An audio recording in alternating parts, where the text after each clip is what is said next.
With me is Braxton Smith, and we are going to be discussing one of the political candidates for the 2016 election, Bernie Sanders. Just overall, what we've seen about him, our general impression, and as I understand it, my cohort here is going to be devil's advocate, and we'll see where we go from there. Yeah, we'll be playing Bernie's advocate. We have a lot of viewers out there that I've noticed they're actually in favor of Bernie Sanders. We've had a little bit of back and forth, and we've challenged and asked a few of y'all to come on. And unfortunately, we couldn't get anybody on today, so I'm just going to stand in for you today and try and represent what I've gotten back from you, the feedback I've gotten back from you, and I'm going to try and take it to Jake as hard as I can and represent your views. And hopefully later on after this video, you'll see what a terrible job I do and say I can do one better, and hopefully challenge him and do better than I'm about to do tonight. So that being said, go ahead, Jake. Okay, well, in general, the best way I can sum up Bernie Sanders in my mind is that the guy with good intentions that just misses it is just off that much for the most part. I mean, part of the reason why he's gotten so much popularity is because he does have a populist rhetoric. He does speak to people that recognize there are problems with our current system and there are people in need. And whenever you recognize that, I think people are going to naturally just respond to that. And so I'll first start off with some of the things I kind of agree with them and move down the line as far as my criticisms. One of the first things that caught my eye about him was he wants to abolish civil asset forfeiture. Now, civil asset forfeiture, in case you don't know, that's when the police or any government entity suspects you of a crime and they presumptively take hold of your assets, whatever they think could be implied in it, your vehicles, your property, your bank accounts, and they take over it. And sometimes, more often than not, they keep a hold of it even if you're not charged with anything. So right off the bat, that's something I can support wholeheartedly. There's no reason why. Yeah, that's actually for example, one of the reasons why pimps wear the jewelry they do is to get around that. They wear all the gold chains and everything, and they whenever they get arrested, they pawn it off, and that's their bail money. But yeah, okay. I just need to throw in that fun fact real quick. Go ahead. Yeah, show off our street cred. I got you. Anyway. Right. I know what's up. But yeah, for that, yeah, I can get 100% behind Bernie Sanders. Also, there's everything probably every libertarian would agree with, and that is in the war on drugs. I know for the most part he focuses specifically on marijuana. I haven't heard anything else as far as cocaine or heroin or anything like that, but in the war on drugs, yes, that's a good place to start. Right. And then most recently, you heard about recently old Ted Cruz bailing out on the whole audit the Fed vote, whereas Rand Paul and Bernie Sanders were actually there to vote in favor of auditing the Fed.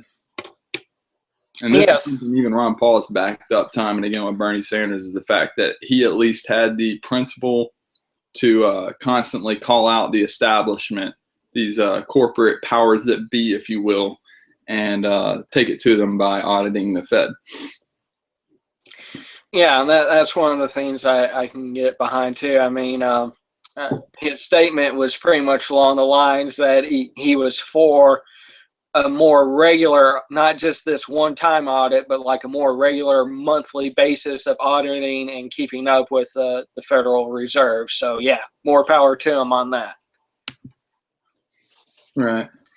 Another one that he gets a lot of credit for is, he voted against the Patriot Act, its renewals, and the Freedom Act. So there you go. Support of the Fourth Amendment, the right to privacy. All Ted Cruz on that one too, right? Ted Cruz slipped up on that one too. The only thing I can nitpick him on with that is actually for I believe it was the 2005. Yeah, it was the 2005 renewal for it. Originally, he supported an amendment to give it a time limit, like 1 to 2 years. But once that amendment failed, then he voted against it. But other than that, yeah, still good. Right. And something else I'm pretty sure both of us can agree on too. As even as a libertarian, you have to support the fact that he was against the wars also. The whole time from the very beginning, he's been anti-war. Well, no, actually, he did vote against the Iraq war, but his qualification for Afghanistan is that he thought we should have gone in, but it was handled wrong. And I think since then he's kind of been a little bit stronger on against being presence in Afghanistan. But yeah, for the most part, he's been against the wars. But that one addendum usually gets linked out. That's like, even you and I at one point, we were sold on the whole weapons of mass destruction. We were under the impression that with the World Trade Center being hit, I think just about every self-respecting American at one point that didn't have a crystal ball knew that we had been wronged and wanted to answer that. And the whole going into war, I mean, that's totally understandable. But now, obviously, looking back on it in retrospect, at least he's able to see that maybe that wasn't the best decision. And so he's changed his mind since then. And that, to me, I don't care who you are, that's huge. The fact that, he's anti-war and he knows, he has the gall and the balls to go to war when necessary, but obviously able to see when we shouldn't have and when we shouldn't. Again, this is kind of where I guess I'm not as libertarian with the Iraq war. It's still one of those showing your cat things for me. It's everything I've heard about it says that, we didn't find the weapons of mass destruction. We were poorly informed. But on the other half of that equation is there were weapons from when the Gulf War that were still supposed to be stockpiled there because we couldn't account for them being destroyed during the UN inspections and stuff. Yeah. And we haven't fully accounted for those, and it's like that's what I worry about. It's if those are gone, where could anything else be? And then another fact of it that I don't like about it is there was the oil for food scam, which a lot of the loudest detractors for the war were actually countries where it was heavily being participated in. Again, do I think that the war should have gone the way it went? No. Do I think we really had justification at the time to go to war, especially with the information that we have now? No, but it's one of those things it's like one of the calm before the storm. It's just over the horizon in my mind. And, that's just one of those things that I guess will never be answered.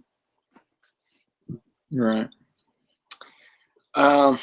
Continuing on, another thing that's pretty good is he was involved with the coalition of Immokalee workers and the Fair Food program that was set up in Florida.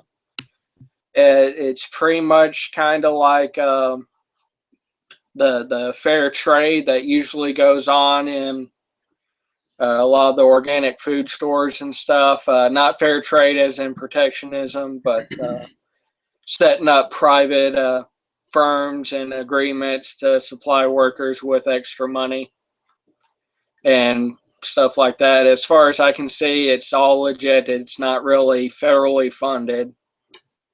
And, he supported it. So, I'm all for the free market, saying workers need more money and doing something about it. Right. Yeah. And time and again, he's fought for making sure that people had the opportunity to join unions when necessary, and to make sure that people had an opportunity to get thoroughly organized to push back against any oppressions that the corporate elite and established may impose upon them. As far as union goes, small bone to pick with that. One of his acts was like the Democracy Now! Act or something like that, or Workplace Democracy Act. And all it really did as far as unionization went is that instead of the people forming together and holding an election to see if they'll have a union representative or not, someone could just go out and claim it. That I don't like, because he is trying to say that he is the man of the people. He's wanting the people to be represented, but if someone can just step up and claim to be that representative, that doesn't necessarily mean they have the backing of the people. At least you can say with an election that, they supported this change. Otherwise, this could just be someone saying that they have a good opportunity to, I don't know, be a middleman or something. Right. Fairly fund and require body cameras. This is one of the ones I'm kind of half for, and the other one I kind of just need more details. I do think it should be required for all policemen and any sort of armored personnel or anything like that to have body cameras when dealing with civilians and stuff. Should the government fund those beyond their own federal employees? I'm not sure about that. I think that's something more for like the states. Okay. All right, I get that. But like what happens, say for instance, like what would you do, for instance, say if a state says that, oh, well, we can't afford that, we can't fund that, like what are you going to do about that? Well, like I said, I am for the federal requirement, which means that would be the establishment of it. I don't know enough about it to say what would be a good body camera to do that, and that would be tricky because I wouldn't want to over specify it, because if you go, well, you have to have, I don't know, the Samsung PX Police Watch 3000 or something, that might be complete junk, but they'll stick with it for like 10 plus years because that's what's required. Because that's what they were lobbied off on, yeah. Yeah. So, I would just want the general requirement that they must try to attain body cameras that can record both video and audio of interactions, and let the courts handle, I guess, any disputes with that. Right. Yeah, okay. Yeah, I can concede that. But I want to get more into the meat and potatoes here, though. That's kind of like little nitty-gritty things that don't really matter. Something that we do need to talk about is, I feel we should talk about, is the fact that there's this huge wealth inequality right now in America. You have this point where, obviously the middle class is shrinking. You have increased number of people impoverished now. You have a growing, like the elites, their class isn't necessarily growing in size, but the amount they own, the wealth they have is increasing exponentially. And Bernie Sanders has tax plans to address that, to show that, or to ensure that these people, these elitists that have basically used the labor of the poor, and used subsidies from the government and used all these leverages, are finally brought to justice and finally pay what they owe and give back to society everything that they have taken. All right, so you're really wanting to jump into this? He's befuddled, ladies and gentlemen. No, I'm just saying, I thought we were going to ease into this, but if you want to start right off the bat with some of the heavier I'm stuff. gonna get some of the meat and potatoes. There's still plenty more to take care of, but I'm just talking. Let's get into the tax plan. This is the big thing. This is what everybody's tuning in to listen to right now. Well, I mean,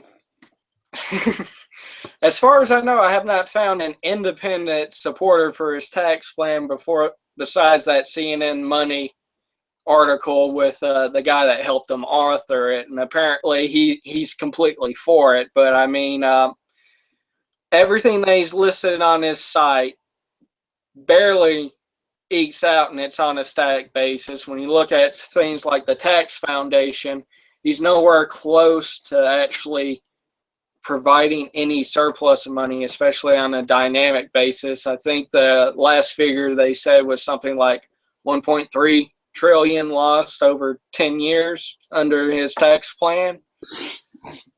I'm for closing a lot of the loopholes and everything. Most common sense plans, I think, deal with that. Hold up real quick. 1.3 trillion lost over 10 years under his plan. I mean, we've been losing like $1 trillion every year for the past 8 years under Obama's plan. So, like, what's 1 trillion over 10 years? Well, that's just the tax plan. That's not counting any other spending. That's not counting his single payer for all. That's just his tax plan. So what that means is if just working on the taxes, doing what he wants to do, that would add another 1.3 trillion over the next 10 years. And they do 10 years because that's the limit of the dynamic analysis. All right. So here's the thing, though. Net negative. Here's something you can't dispute. It's libertarian. It's just common basic economic sense that the less you tax a society, the more the private sector grows. So the more businesses grow, the more the GDP grows. So if you're taxing people for $1 trillion less dollars every 10 years, would that not actually help the economy?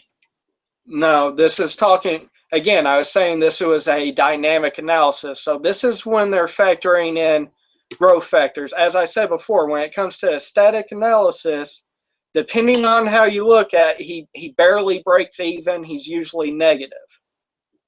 But once you start factoring in the fact that he's increasing taxes, thus decreasing the growth rate, I mean, every single tax bracket is going to get an extra 2.2% income taken off marginally. He's not decreasing any taxes. The lower class is being taxed? Yes.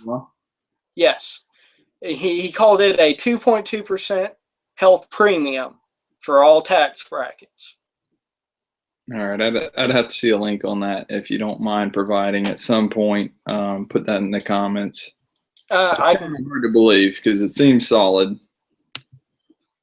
At least that the lower class. I mean, it's touted time and again that the lower class is not being taxed. I'd actually have to see a link to believe that the lower class is going to be taxed any more than they already are. Well, again, for that lower tax bracket, he's not changing the requirements for that. So if I remember correctly, for a single person, that's somewhere around like 12,000, 13,000 annually a year. If you make below that, you're not getting taxed. So if you want to say that that's the low class right there, that's not getting a tax increase, then fine. They're not getting a tax increase because they're not getting their income taxed. Right. But every tax bracket is getting that 2.2% increase. And actually, I do believe I have it up so we can see that if you want. Let me see if I can't get it shared. Bringing it up on the old screen, huh? See how well that works out. I remember seeing if we could get this worked out. Yeah. One of these days we'll get proficient with technology. We're just a couple of 2 million people watching right now. No pressure. It's only 1 out of 300 Americans. watching right now, Jake?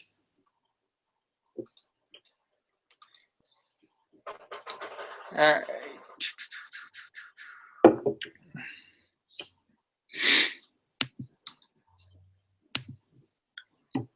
Yeah, the next subject we bring up, I'll let you bring it up, whatever it is, and I'll give you my rebuttal.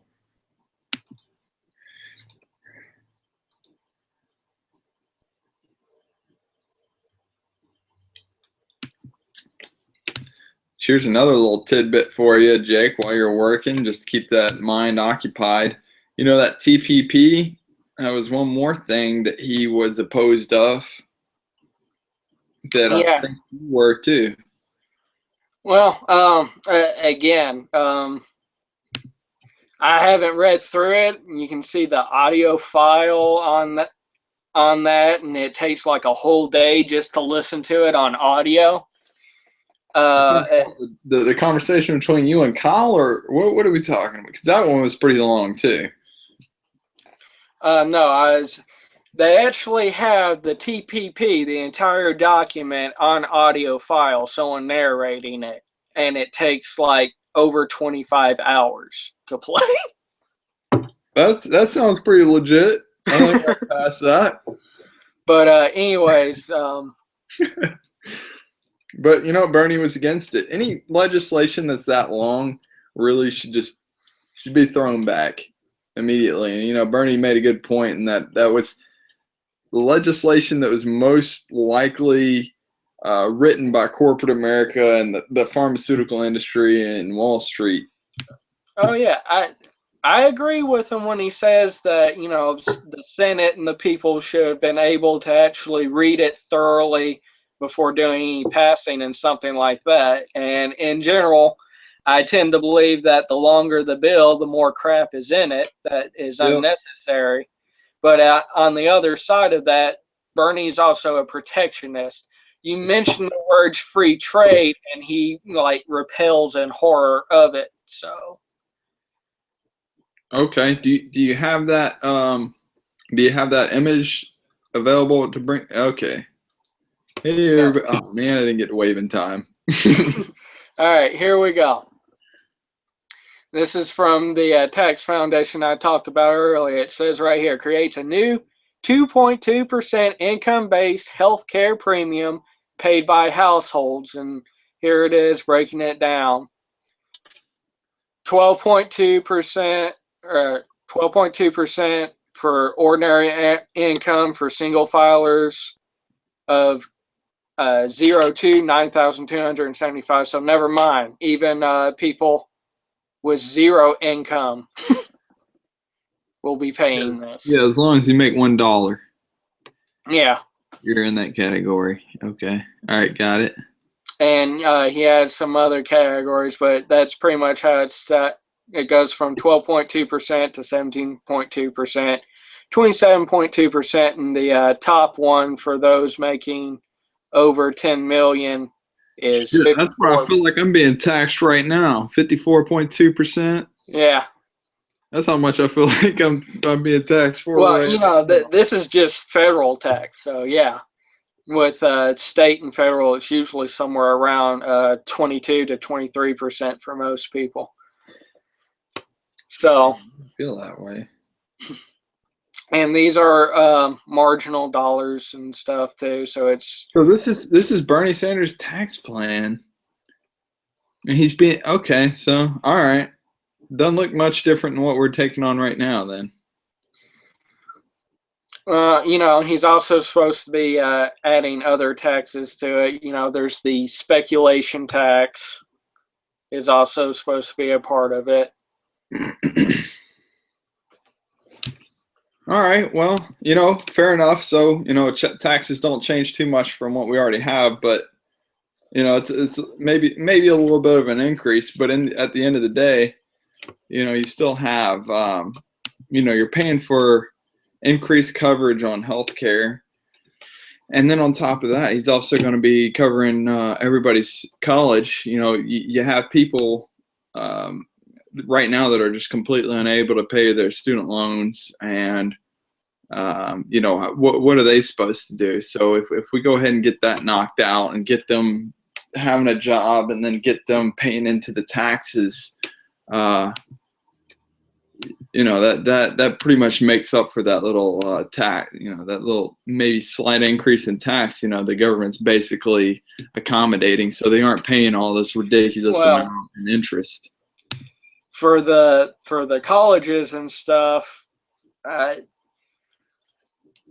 yes, there are some students that cannot pay their college loans right now. There's also people that can't pay their house loans or other bills. I mean, you can't just say that you're going to cover any, every, and all tuition, especially since when you're talking about things like, for instance, gender studies. Is gender studies something that's actually going to get you out there and producing a productive job lifestyle?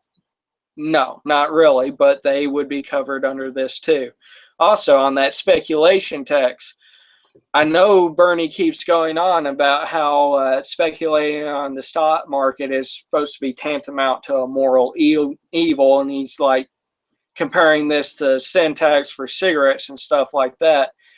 But one of the things people don't usually think about is that part of that speculation is also 401k plans, retirement plans, savings plans, people that are trying to make good for their retirement, because we're always talking about how Social Security is kind of always on that edge of insolvency. And what are you doing? You're also taxing them, trying to make a better life for themselves in the future. Again, most of the times when he's doing these calculations on what money he's going to get off these taxes, he's considering it on a static basis, that once I just put this percent of tax on this, they'll magically just keep spending just as much money as they were doing before. No less, maybe even more. And that's just not how it works. We see it with everything else. Tax has this natural regressive relationship with spending that usually decreases spending. Right. Okay. I can grant that much, but eventually you do see a point of diminishing returns.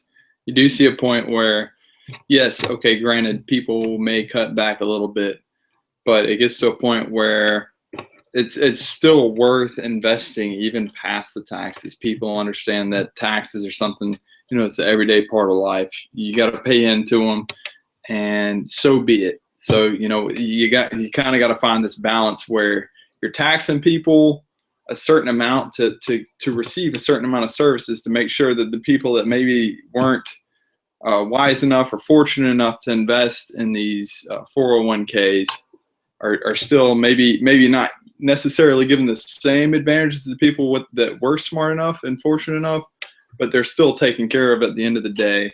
You know, they're receiving all this tax money, and you know, they're taken care of. But, you know, people, again, it comes back to, you know, people are still willing to give forth so much, but that's why you don't get too carried away with the taxes, but you still have a certain amount to make sure everyone is taken care of.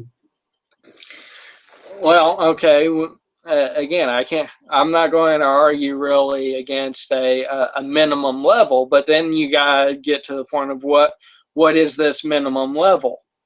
And again, there's this common myth that we don't spend that much for these services that we're supposed to be getting, this Medicare, this Social Security, and things of that nature, and transfer payments and SNAP program and things like that. But in truth, the U.S. spends one of the most on social expenditures. Once you count in both all these mandates that we've put in to help guide people and subsidize where they make these choices. For instance, the individual healthcare mandate forcing people to buy insurance that has a cost associated to it. And the U.S. is also one of the most giving when it comes to private charity. We spend around 10% of our GDP giving to private charity. And when you factor that in, the only country that usually beats us out of the OECD countries is France. That is a socialist nation. France is socialist, one of the most socialist nations in the world. Yeah. And you know what? I'll go ahead and bring that up real quick too. I've got that. You can see that. You know, in fact, while we're talking about it, you know, most of Europe is socialized right now, and you'll notice that France and Germany and Norway, I want to say there's several Nordic nations in Europe right now that are socialist, and they no, hang on now, they granted they pay a lot in taxes, but they receive a lot back, and the fact that they actually on average work fewer hours than Americans, and they still have just as much to show for it as Americans. They still have a comparative quality of living. We'll get into that in a little bit, but yeah, I don't mean to get you while you're multitasking here. I'm just kind of trying to get things into queue.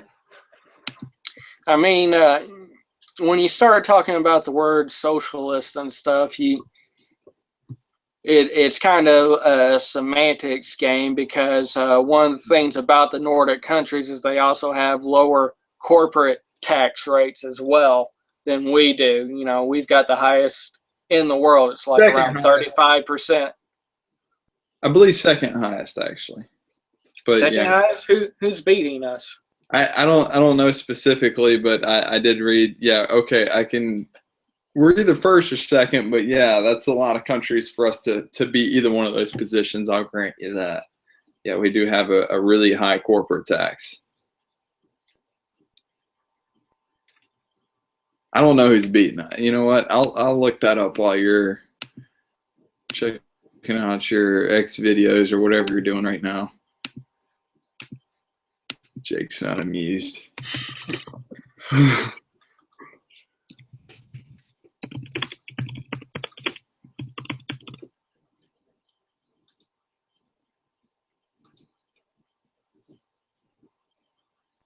Okay, it says Cameroon actually has the highest corporate tax rate. Okay. Well, everybody's heard of Cameroon. Cameroon's actually one of the most prosperous nations in the world. Jake, go ahead and tell everybody a little bit about Cameroon. All right. Well, they're a country. There you go. Now, this is the article on the social expenditures. When you just look at net cash direct public social expenditures, you'll see right here that the U.S. is down this way compared to all these other countries. So when it comes to just net considerations of tax spending, yes, we're not that high. We're getting beat by Belgium, Denmark, Spain, and the others. But again, like I said, we have a lot of subsidy programs, we have tax breaks, we have incentive programs. Once you start factoring those in, the U.S. moves up a little bit higher, and it gets to around 20% GDP expenditure. And then down here, it talks about how the U.S.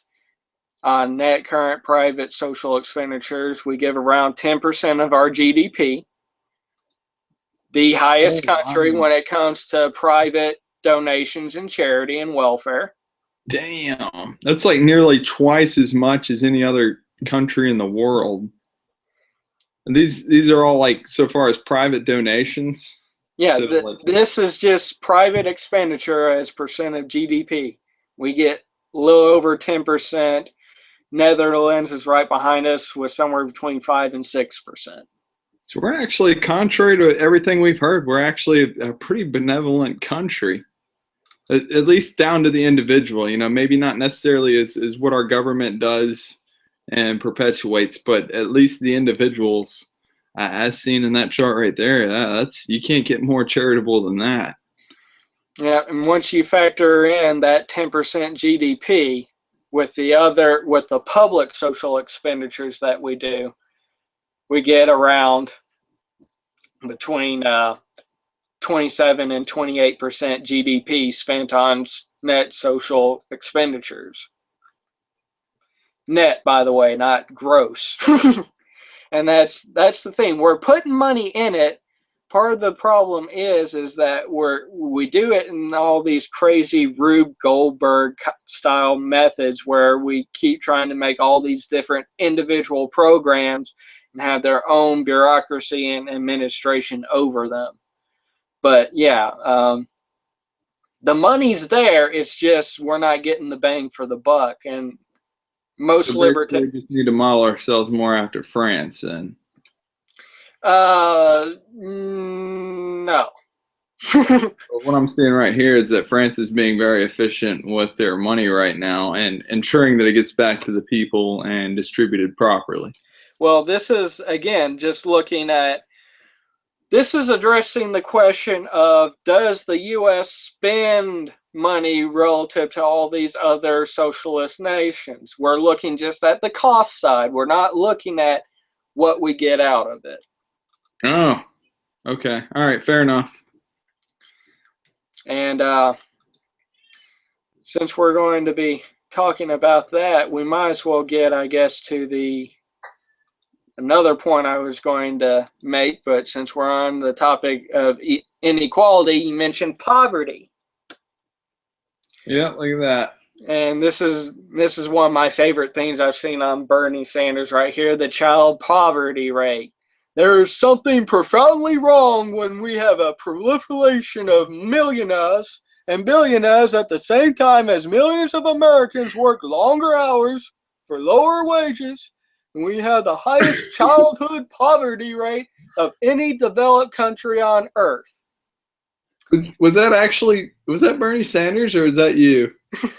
That sounded like a soundbite. It sounded like Bernie. Yeah, so there you go. I'm looking at a chart right now. It's right in front of my face. It talks about we have the highest child poverty rates, for example. Okay. Now, what the breakdown for this is, there are two ways that poverty is usually measured. There is absolute benchmarks. For instance, globally, what is considered extreme poverty is someone that makes anywhere less than or equal to somewhere between $1 to $3 a day. That's an absolute value, which, by the way, that statistic is going down. Less people are falling into extreme poverty by that rate. Because there's more socialist countries out there. Yep. Yeah, nothing about technology or anything like that. That might help too. Granted. Then there is the relative poverty rate, and what they use for relative poverty rates is basically they take some measure across the countries and they go, well, some percentage of this will equal the poverty rate. Well, this little infographic right here uses a relative poverty rate.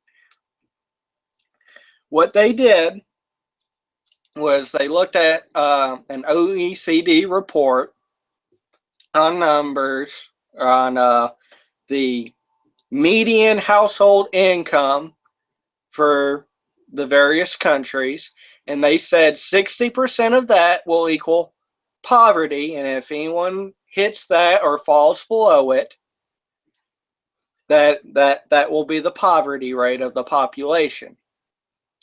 So the first question about this should be, well, if we're going by median household income, what are the median household incomes for these countries? But I'm actually getting a little ahead of myself. First, let's do a simple backtrack. It says the source is from UNICEF, and I have the report with me.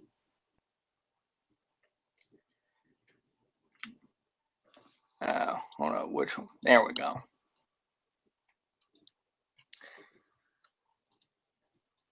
The UNICEF report.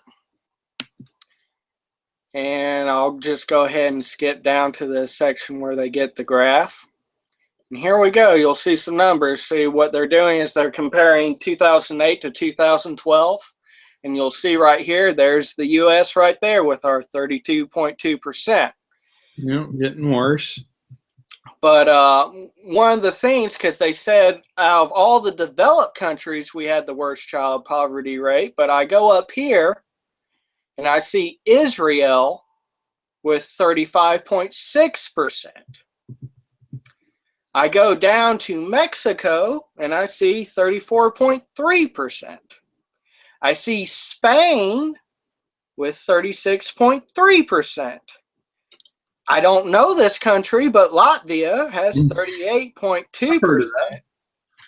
And then we've got Greece with 40.5%, the highest. Well, Greece and Spain and Italy, they've all fallen on hard times recently anyway, so that would explain that. Okay, so I guess he was a little careless with his language, right? He accidentally forgot to include these countries. Fair enough, even though he cites the report itself for it. Okay, I'll go ahead and give him that. Now, for this report, like I said, they relied on a report from the OECD on the median household incomes adjusted for inflation and purchasing power parity for these countries. And I also have that OECD report. So let's look at these household incomes of which the poverty line is based on. We come down, and what you'll notice is the highest income would be Luxembourg, but tied for second with Norway is the United States for $31,000 annually. Now, it doesn't take too much of a math genius to figure this out, but any number higher than another number, even if you take 60% of both of those numbers, the difference will still be greater. In other words, if we have a number of 31,000 and a number of 28,000, if I take 60% of each of those, the number that comes from the 31,000 will still be greater than the one from the 28,000. Right. So what we have here is that the United States has 31,000 for the median household income. That means that their poverty line for the United States is around $19,600, give or take. That is more than the actual median household income for Japan, the average for OECD countries, Korea, Slovenia, Spain, Italy, Greece, Israel.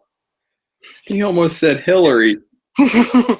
Czech Republic, and so on down the line.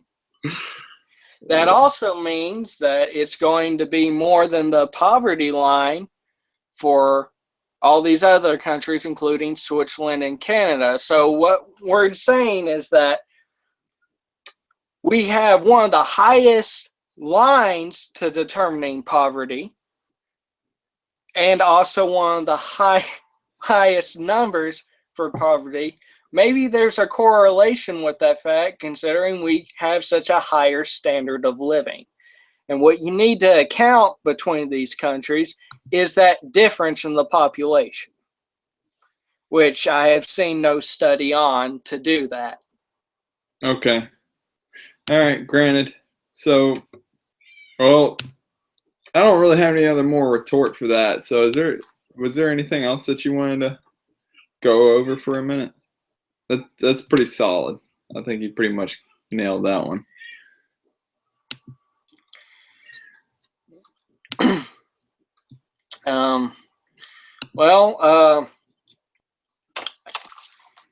Still got some pros and stuff. There's some other minor differences and things. On his website, he says that he authored the Veterans Access, Choice, and Accountability Act of 2014 for the VA program. Right. He didn't.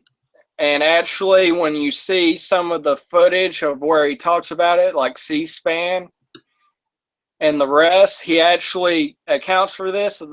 I'll be generous and say whoever composed his website actually screwed up and just didn't do their fact checking. But he didn't write it. He didn't co-sponsor it. The bill that he was doing in relation to this, parallel to this act, was not enacted. It was dropped. But he did at least help edit and revise it, because he was the chairman for Veterans Affairs Board for the Senate at the time. But that's kind of a little nitpicky thing, but that's something that needs to be cleared out. And hopefully whoever's watching this, you contact them and make sure that they know they need to change this and take it off, to make sure people don't get misunderstandings about it, or Fox News going, "Oh, well, Bernie Sanders says he wrote this as bill." Bernie Sanders' lead campaign advisor, I'll get right on top of that. There we go. But I will have you know, though, that a lot of these bills that have been pushed through, they were pushed through with these, what they call them, the dog ears, where somebody tries to put some other bit of reform on there that certain senators may not approve of.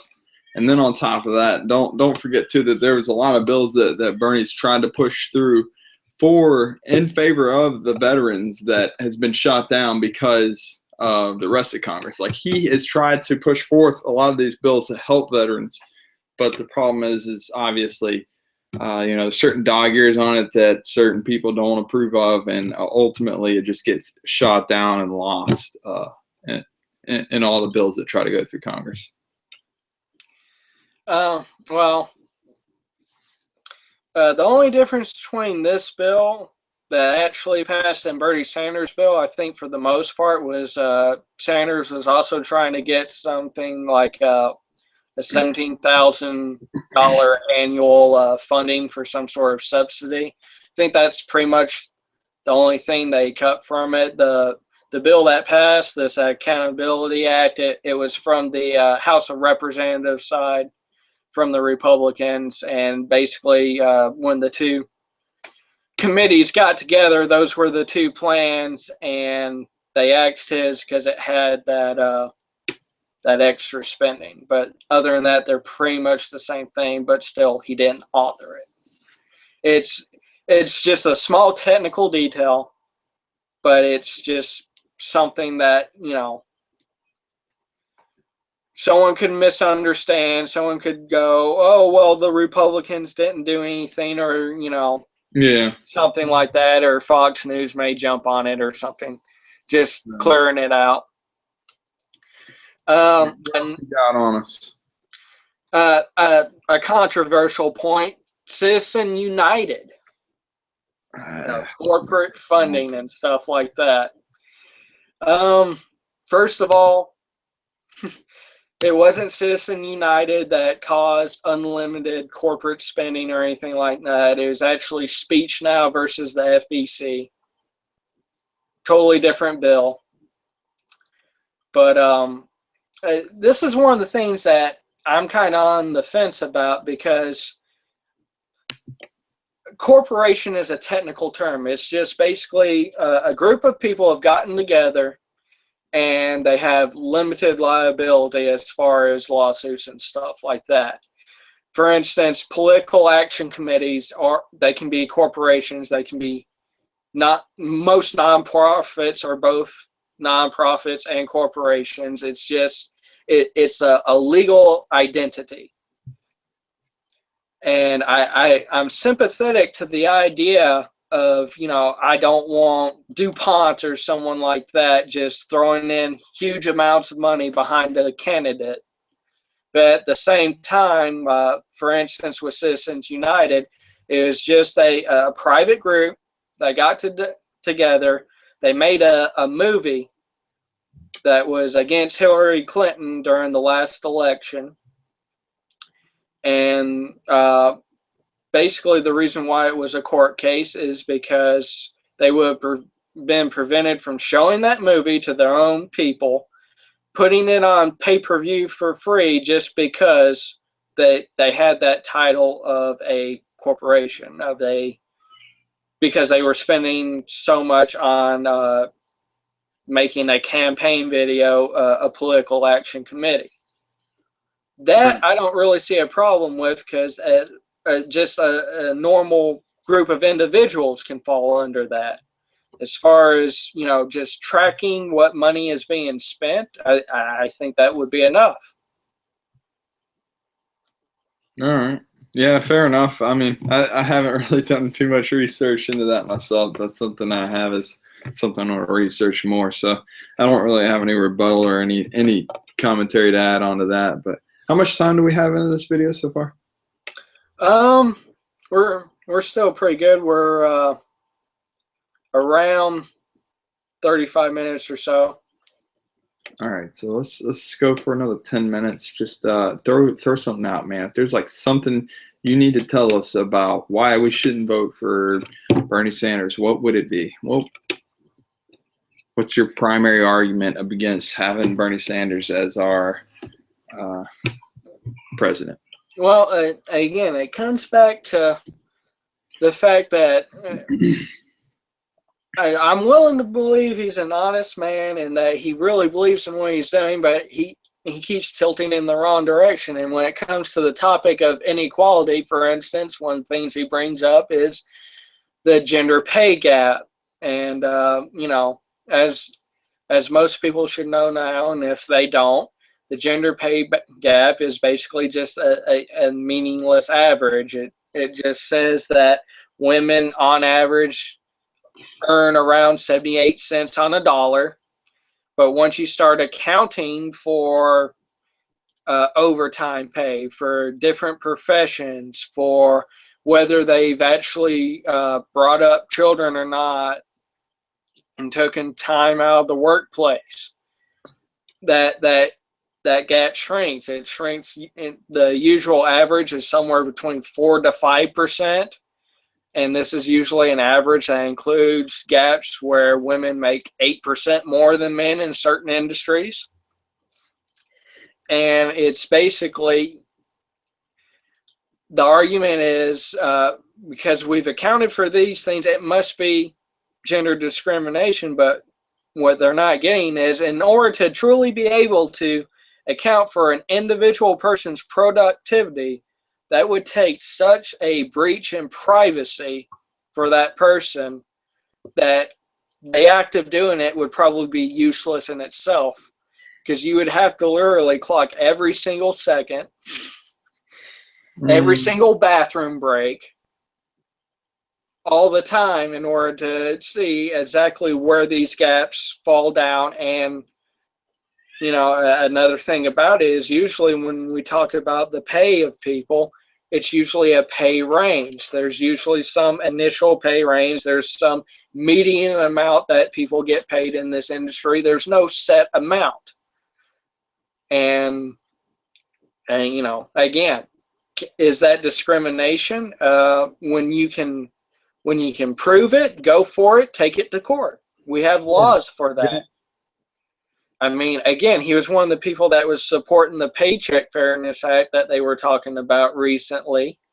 And that's just basically the Equal Pay Act of 1965, 68, something like that. We've got the laws down on the books. If there is a problem, people have to come forward on it. Right. $15 minimum wage. That's another one. Basic economics, when you set a price floor, you cause surpluses, and the surplus is people in the labor market, which leads to unemployment. Most libertarians don't say that as soon as the minimum wage increases by X amount, that people get unemployed if that rate is above the market rate. What happens is companies adjust. Some people will get laid off. Some people will have increased responsibilities that they didn't previously have. Work hour shifts. People tend on average to work less, but they'll have more shifts. They'll be called in more and have more erratic schedules. Yeah, These things happen. I understand that, but would it not take money away from the CEOs? The CEOs at this point, the companies would have to look at how much they're paying the CEOs. A CEO of McDonald's gets paid millions every year. And so would they not have to cut his pay to pay for the increase in employees' pay? Could they not just do that? Because, it gets to a point where these workers are already busting their asses. They're already, fast food. I can tell you, I worked at McDonald's for 2 years. I busted my ass. I did the work of, I felt like 3 people. It gets to a point you can't really put any more responsibility on these people. And so, what's the big deal with taking a couple? If a CEO is making $5 million, what's the big deal of taking a couple million and distributing amongst the employees of, say, McDonald's or something? Why not just do that? Well, again, it comes to productivity. Again, there's probably a lot of CEOs that companies need to actually look at and see if they're actually getting their bang for their buck with them. But if a company finds that the CEO is actually being more productive than someone, for instance, being a cashier or mopping floors, the chances are that instead of cutting the CEO pay, what are they going to do? They're going to lay off whoever they can. And again, they're going to adjust the jobs. And one of the trends that we've seen for the last couple of years is there's some places getting kiosks. Now it's getting affordable to actually have machines take orders and do the calculations for cashiers. World's greatest burger flipper right here. And let me tell you something, that CEO doesn't, what does he make? Say he makes $5 million a year. I'm pretty sure he makes more than that. But okay, let's just keep it simple. Let's say $1 million a year. Does he really make, because I remember I was making probably about $25,000 a year. Does he really make, what is that, 50 times? Is he 50 times more productive than I was flipping burgers? I mean, yeah, I was flipping burgers, but I was doing more than just that. I was keeping the whole kitchen running back there. Yeah, you can have a kiosk that takes people's orders, but I was keeping that whole kitchen running at $5.25 an hour. Meanwhile, this CEO is making millions every year. How do you justify that? I've got to be, compared to him, I got to be at least within 1/1000th as productive as he is. You know what I'm saying? Well, I would like to see how they calculate this for myself and everything, but also a CEO is someone in a head position where if he makes a wrong decision, let's say for implementing a policy or for doing hedging in a wrong investment, that can cost millions of dollars. If you screw up one day, how much money are you going to cost that McDonald's? Oh no, I never fucked up. But one time I did cost the company $15. So granted. and that's one of the things. Again, I would, in my ideal world, I would love a situation where people would get together and they would actually, the employees would sit down and they would go, look, we've been busting our chops. We need at least, X amount more dollars to our paycheck so that we can get by. Either what do we need to do to get that, or what can we cut to get that, or how can you justify not giving us this money, and see what they provide. Yeah, that sounds like a small business. You ain't hardly going to get that in a huge mega corporation. That's the super awesome thing about America is that we do have all these small businesses out there. And, small businesses have those kind of conversations, whereas these mega corporations, it's you got a problem with it, whatever, we'll throw you away, we'll get a new employee, And you know what? People are still going to keep buying here. And that's the thing along the lines of Bernie Sanders' model is that, most people aren't smart enough to know where to buy things, so you could say, I'm going to take my dollar somewhere else, but that's just you're just one educated consumer. But the thing is human nature involved. Most people aren't smart enough to make that move, or most people don't have the money to make that move. And so that's kind of where the government comes in. And, Bernie's been talking about also busting up these mega corporations, and part of with all these heavy taxes that he's putting on these corporations. He taxes these CEOs, he taxes with the corporate taxes. He's good with where they are, and it keeps them broke up so that only the small businesses are around, and the mega corporations, if they want to be around, they have to put out and reciprocate, give back to the community. Well, I mean, as far as, I would love to end subsidies and stuff, but if the problem is people aren't educated enough, then how can you even trust them to vote on a policy that is supposed to improve their situation if they're not even educated enough to realize they're in this poor situation and they have this option right in front of them? That's why I don't really like about those arguments. And as far as busting up the corporations, that's a funny thing as well. I would just let them fail, but when you bust up a corporation, what are you doing? You're not. When I hear people talk about this, they talk as if that they're punishing the corporation or something where they're doing this. But most of the time, if a corporation is that big, and also under the assumption that is monopolistic or too big to fail, that they're already experiencing discales of economy instead of scales of economy. In other words, they're becoming too bureaucratic. The only way they're making money is either by lobbying the government to put up provisions for them, or buying up small businesses and just adding them to their portfolio. But if you break up that company, what happens? All you do is you form two smaller, let's say you break it in half. Now all you do is form two smaller companies, but you do nothing else. People who own stock in either company will still be owning stock. And so if those companies do well, they'll still be doing well. If they do poor, well, then they do poor, nothing really happens.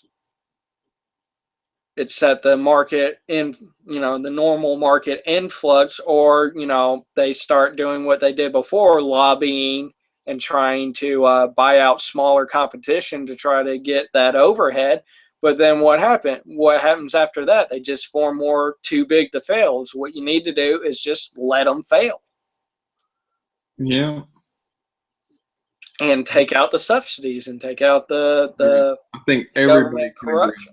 I think everybody across the board can agree with getting rid of subsidies, no matter what. If a candidate ever supports subsidies, I think everybody can agree that person's probably bought off by whoever they want to subsidize. So, yeah. Yeah. Bernie Sanders supports agricultural subsidies, by the way. Oh, well, fuck you, Jake. Mr. Whatever, dude. All right, so no candidate's perfect, though, okay? No candidate's perfect. Damn, I didn't even. Okay, that's new to me. I actually didn't even know that. I would not have set myself up like that if I'd known that. And yeah, we're getting pretty close to needing to wrap this up. So the final. I got nothing else, man. It's up to you, dude. Last word. My final bone to pick with him is I just discovered this not too long ago. I don't know how I missed it, but again, when we're talking about inequality, we're also going to skirt the topic of racial inequality. Okay. And yeah, I'm all for demilitarization of the police. Okay, hold up. Before you get started, I just want you to know my stance. All Okay. lives don't matter, okay? It's just black lives. Black lives matter. Go. That's Bernie Sanders, okay? I'm just, as a Bernie Sanders supporter, I'm just regurgitating what I heard from him. Now go. You're losing your edge as devil's advocate there, Bragg's just letting you know. That's But what he said, bro. I'm all for demilitarization of the police. In fact, I think it was in 2004, Rand actually talked about. He had this congressional hearing. And he was asking them why the heck they were supplying police precincts with bayonets, of all things. So yeah. When you run out of bullets to keep the people down, you fix bayonets. Have you not seen the movies? And I can get behind that, but you know, then we get to this topic of racism, and it's comments like this one right here. He made this one on December 22nd, 2015. It is in regards to the Sandra Bland being killed in police custody. He said, Sandra Bland should not have died while in police custody. There is no doubt in my mind that she, like too many African Americans who die in police custody, would be alive today if she were a white woman. Fair enough, yeah. And the problem with that is when you actually look at the numbers, and I'll bring it up on the screen, about who gets killed by the police, whites almost double that number. In fact, hold up. Yeah, well, if you didn't have them holding up federal facilities like Clive and Bundy and having a shootout, maybe they wouldn't. Well, I guess they weren't really in custody, though. Never mind. Yeah, for the year 2015, there was 1,140 people that were killed by the police, so far confirmed. 578 of them were white, 303 were black.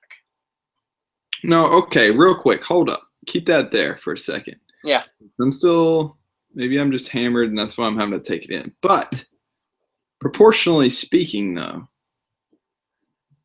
there are more white people than black people. Yes. So there you go. I mean, you know, like proportionally speaking, though, per capita, what are the rates looking like? Is that it's probably going to look the other way around. You're probably going to see whites coming in second with blacks per capita dying more often in captivity.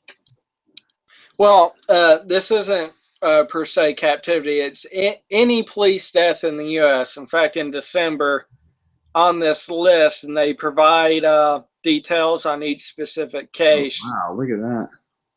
Yeah, we have here on December 2nd, Saeed Farouk and Tashfeen Malik. You might recognize them. That was from the San Bernardino shooting in California.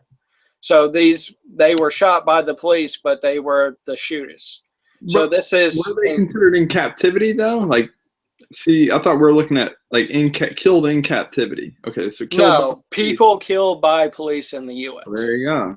You know, maybe if white people weren't trying to take back their country and whatnot from the police, like Clive and Bundy, they wouldn't be killed so often. Think about that. Yeah, because how many of those incidents happened besides the Clive and Bundy one? Well, Waco. Granted, that was like 15, 20 years ago, but it's just. But real quick though, per capita though, like do whites outnumber blacks 2-1 though? I mean, like, is it? You get what I'm saying? Like the ratio. There's like more whites in America, so obviously there's going to be more of them killed by police than blacks. Is what I'm getting at. Well, it's not a. You can't even say that's an obvious thing, because then your basic assumption is that white people will just be that much more criminal or that much less criminal. I mean, this is why I hate about getting into the race talk, because you can't you're trying to ascribe systematic behavior to numbers when by definition statistics is for accounting random events. Okay. So again, is there some racism out there? Yes, I'm sure there is. No matter what race, white, black, Native American, whatever, there's going to be racism's everywhere. Does that mean that racism is the cause of each and every single death? No. Is it? Yeah. Is it the majority of deaths? As far as I know, not yet. Not since the civil rights movement. If you can make the case, you should make the case, and people should know about it, and we should fight about it. But as far as I can see, there is no systematic. It's not definitive. Yeah, I can grant you that. All right. Well, that's I don't have any more to say about that. I mean, seems to be pretty even on that one. He might have been demagoguing a little bit on that one. All right. Anything else you got on him? Just some minor stuff. Like he's got this educational program where he's wanting to spend $5.5 million over the course of 2 years, and he says that he'll be able to provide jobs for like somewhere around it's around 1 million young adults, and provide job training. Basic math, that doesn't really work out.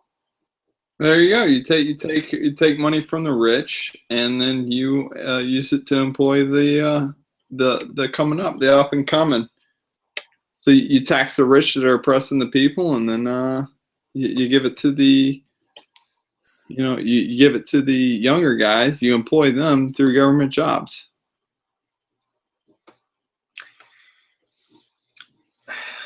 Helps employment problems right there. Bam, you're employing people. Well, you know, it was Milton Friedman that said when the Chinese were having this shovel ready program, they were like digging a ditch or whatever. He asked them, why aren't you using bulldozers and stuff like that? And that would keep people unemployed, you dummy. Yeah, and trowels. And they said, what are you talking about? This is a public works program. Well, okay, then why aren't you giving them spoons? Because that will employ more people. That would just be too tedious. Again, it comes to productivity. It comes to what you can actually do with a balanced budget. Like, you can cut spending in a lot of places. In the military, you can cut it there too. I mean, they spent millions of dollars trying to create some meat version of a fruit roll-up for food. Yeah, I remember that. Spam roll-up, they called it. Maybe, I don't know. I'm just making that up. I mean, you know, there's spending you can cut all over the place. It's just, should they be, like for this bill, should they be trying to automatically just provide jobs and just for that amount of time? Or, you know, should that focus more on that job training? Or maybe that should, I don't know, erase the minimum wage, and thus people could be hired. And maybe then, you know, help subsidize with the job training or something like that. You know. Yeah, and we could go on and on about that, but I think we've covered the basics of pros and cons of Bernie. So that being said, just wanted to provide a little foreshadowing for our next discussion with Hillary Clinton. Yeah, we'll be talking about her next. So you know, stay tuned. Keep checking us out. Jake, I'll leave you with the last word here. Yeah, well, it's been fun, and for anyone watching, thank you for watching. Again, if you disagree with us or if we left off some points you think are important, please, comment on our page, comment on our YouTube page, let us know, and I'll be providing my sources below this video. And I don't know, I might even be providing a more detailed analysis later on. But Yeah, if you have the audacity to one up my skills with debating Jake tonight, yes, please feel free to do so. I did all I could do. Okay, it's up to you now. There you good night. And take care. go.